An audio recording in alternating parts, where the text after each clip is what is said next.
Bienvenue dans Beauté Imaginée, la chaîne de podcast dans laquelle on n'a pas besoin de s'exposer pour parler ensemble de beauté. Dans l'émission Beauté d'une mariée, mon amie Armelle nous racontait tout ce à quoi elle avait dû penser côté beauté, côté mise en beauté pour le jour J. Et elle nous a expliqué son choix d'être maquillée par une amie le jour J, et cette amie, c'est moi. Donc moi je suis pas maquilleuse professionnelle, mais j'ai mon CAP d'esthétique, donc disons que je connais les bases de cet art. Le brief déjà, Armelle souhaitait un maquillage naturel, elle ne se maquille pas beaucoup au quotidien, et avec une touche de paillettes tout de même. Donc voilà l'objectif, sublimer mais pas transformer. On va voir si je relève le challenge. Du coup, je vous emmène avec moi pour voir les coulisses de ce premier essai maquillage.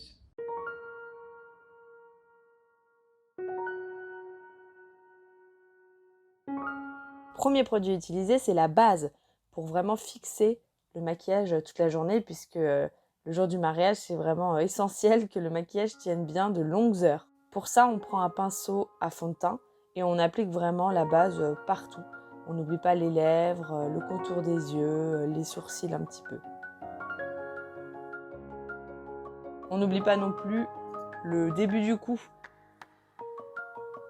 Et très important, l'objectif, c'est pas de faire pénétrer ce produit parce qu'il doit rester une légère couche à la surface de la peau pour que le fond de teint appliqué par la suite soit bien fixé.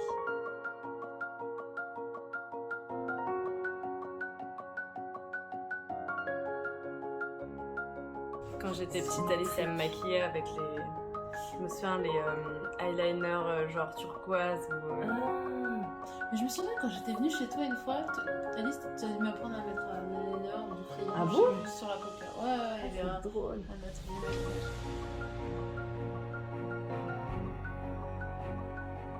Pour le fond de teint, on a choisi une couleur ton sur ton, la plus proche possible de la teinte naturelle d'Armelle, de sa carnation. On utilise le pinceau à fond de teint, celui-ci, le même que pour la base fixatrice et le même par la suite que pour l'anti-cerne. Le fond de teint s'applique sur les lèvres, bien sur le côté du nez. Il ne faut pas oublier non plus le cou et le contour des yeux. On a privilégié une couleur plutôt proche de sa carnation pour ensuite faire des ajustements avec un anti-cerne, camoufler les éventuelles rougeurs, plutôt que d'avoir directement un fond de teint un peu trop couvrant qui perdrait en naturel. L'objectif, c'est de ne pas faire trop pénétrer ce fond de teint puisqu'ensuite l'éponge boira le produit lorsqu'on essaiera d'estomper pour un rendu plus naturel. Donc c'est normal qu'au départ, le fond de teint ait une certaine épaisseur.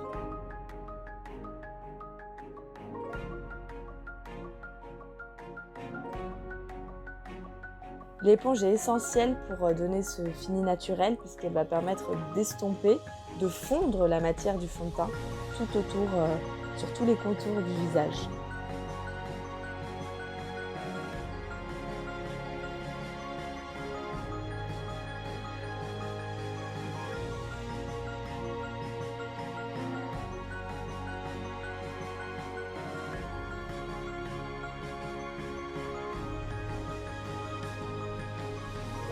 Le contour des cheveux aussi doit être estompé avec l'éponge.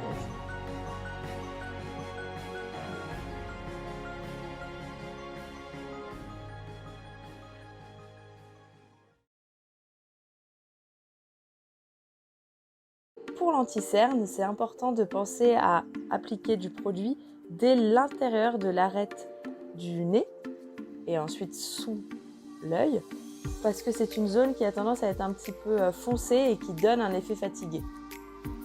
On étale ensuite le produit avec le fameux pinceau à fond de teint.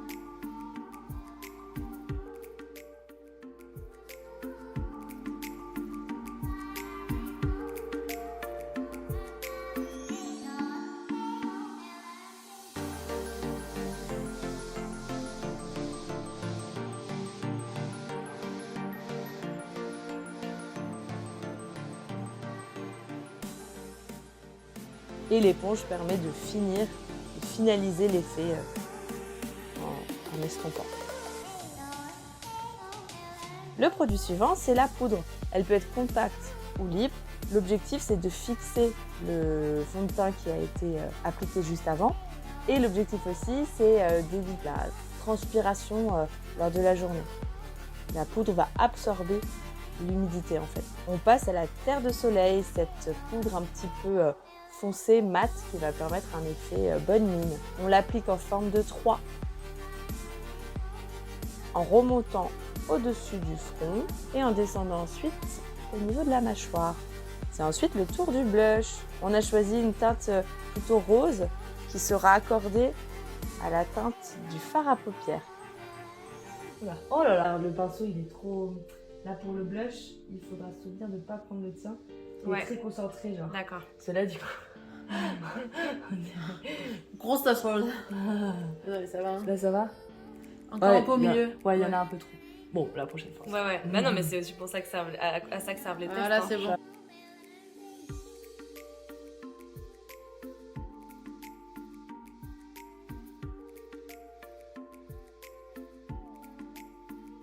Les sourcils maintenant. On a opté pour un maquillage vraiment discret avec ce gel qui va permettre de fixer les sourcils peignés. Il suffit de les brosser vers le haut. Mais en vrai, le plus important, c'est le teint. C'est ça qui donne le côté nickel et tout, sublimé. Et les yeux, c'est pour le maquiller. On passe aux yeux. On commence par la base fixatrice, encore une fois, spéciale paupières.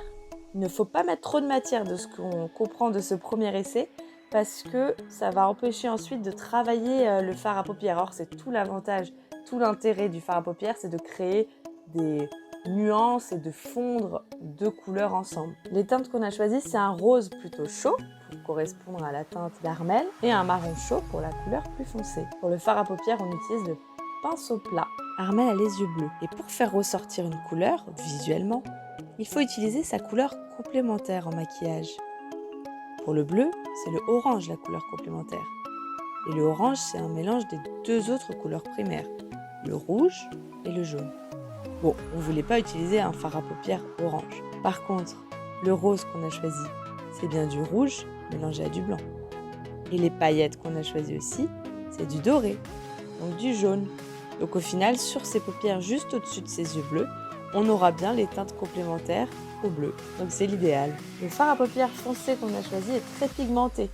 Il vaudra mieux les prochaines fois en appliquer très peu au départ pour ensuite le travailler longuement. Avec le fard à paupières, la clé c'est de ne pas être pressé. En tout cas, en effet, qu'on s'entraîne que à la ligne.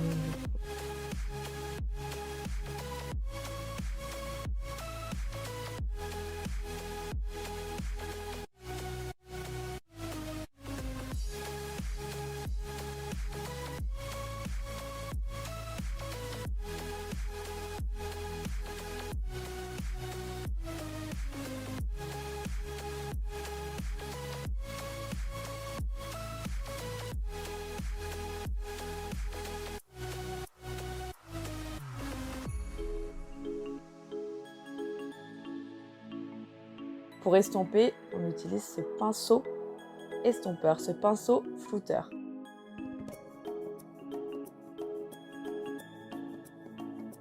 On estompe, on estompe, on estompe.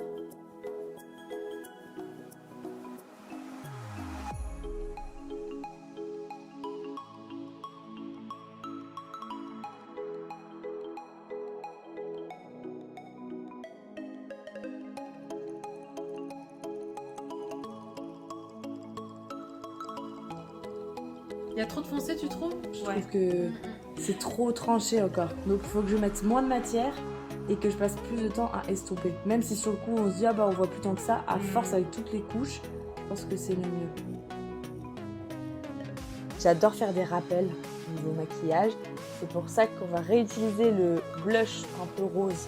Vas-y, ça m'intéresse. Comment tu mets le blush? J'ai pris un pinceau estompeur et pas le pinceau plat.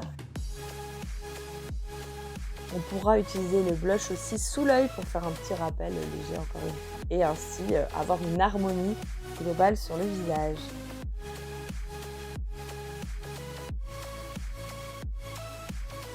Donc dans l'idée, il faut que je me note d'en mettre très légèrement le blush. Parce que c'est très pigmenté. Ouais. Au ras des cils, avec un pinceau biseauté, j'utilise le marron foncé, le fard à paupières marron foncé, pour surligner les cils et ainsi intensifier le regard. Ça change complètement l'effet.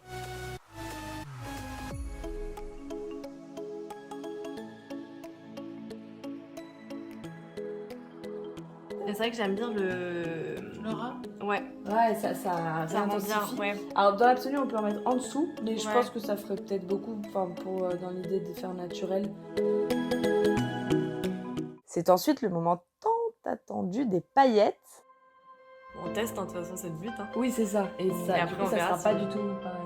On a opté pour des paillettes sur le milieu de la paupière. Pour ce premier essai, on a fait des tests, on a essayé d'un petit peu élargir la zone pailletée, mais après réflexion, on s'est rendu compte qu'il suffira de ne pas monter trop au-dessus de la paupière mobile et de se contenter de cette zone du milieu de l'œil.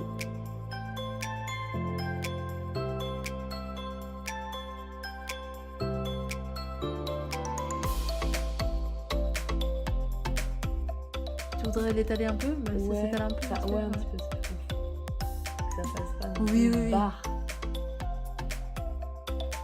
C'est quand même un peu une barre. Ça Hein. fait un peu barre. Et si la base fixatrice, je la mettais que sur la paupière mobile? Comme ça, quand j'estomperais vers le haut, et ben là, je pourrais. Parce que le vrai travail, il se fait sur le haut. Et ce qu'on veut, c'est surtout que ça soit fixé au ras. Tu vois, je me dis, Oui. peut-être la prochaine fois, à tester Ouais, pour on voir. essaye. On applique à nouveau, avec le pinceau biseauté, le marron foncé au ras du cil.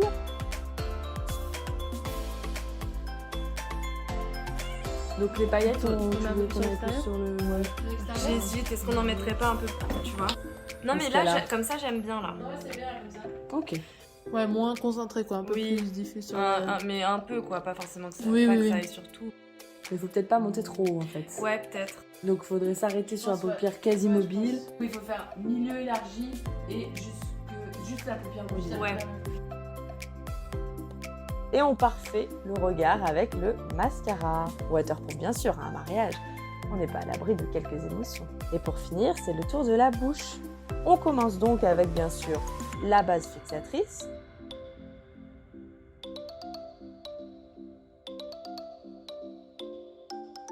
On a choisi une teinte rosée pour rester dans notre harmonie de couleurs, plutôt légère pour rester dans notre volonté de naturel. Et on s'est laissé la petite folie d'un rouge à lèvres plus vif pour la fin de journée, pour la soirée.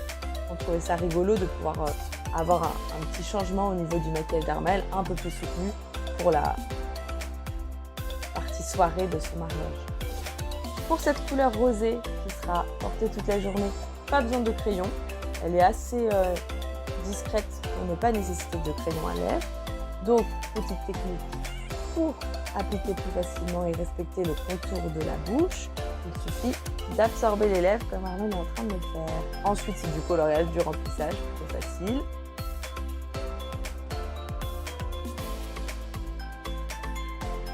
Et on s'était dit, pour la manucure, tu vas porter Oui, la oui. teinte du rouge à lèvres pour voir. Dernière étape, oubliée pendant cette première session essai maquillage, c'est la brume fixatrice qui se vaporise à la fin sur le maquillage finalisé pour encore une fois garantir une meilleure tenue tout au long de la journée. Ce que j'aimerais, c'est semi-attaché, ouais. Enfin, du coup, Un truc un peu en comme gros, ça, ouais. dégager un peu le visage, mais toujours avec la longueur quand même.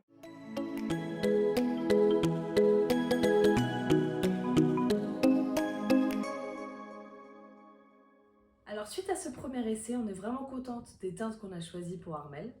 Maintenant, ce qui me gêne encore, c'est le maquillage des yeux. Je trouve assez intense par rapport au brief initial d'un maquillage au naturel. Ce que vous voyez à la caméra est un petit peu moins intense que ce qu'on a à la lumière du jour. Donc là, l'objectif, ça va être de réduire cette intensité. C'est ce qu'on va faire lors des prochains essais. Donc je vous retrouve très bientôt pour le dernier essai cette fois-ci. Merci d'avoir suivi cette vidéo et je vous dis à bientôt pour une émission sur Beauté Imaginée disponible sur Deezer, Spotify, Apple Podcasts. À bientôt!